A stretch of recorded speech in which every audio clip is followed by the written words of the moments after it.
Ẹ káàárọ̀, ẹ káàbọ̀ sí kíláàsì lónìí. Today's topic is numbers in Yorùbá language.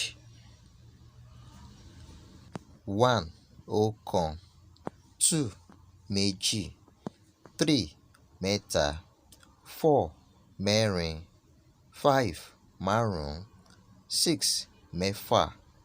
7. Méje. 8. Mẹ́jọ. 9. Mẹ́sàn-án. 10. Mẹ́wàá. 11. Mọ́kànlá. 12. Méjìlá. 13. Mẹ́tàlá. 14. Mẹ́rìnlá. 15. Márùndínlógún. 16. Mẹ́rìndínlógún. 17. Mẹ́tàdínlógún. 18. Méjìdínlógún. 19. Mọ́kàndínlógún. 20. Ogún. Now, using Yoruba numbers with other words. Ìwé kan, ice cream méjì. Káà mẹ́ta, ọmọ mẹ́rin.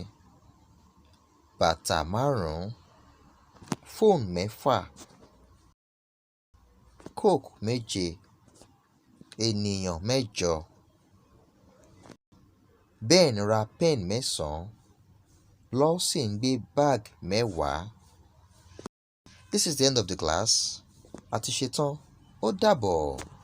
Bye.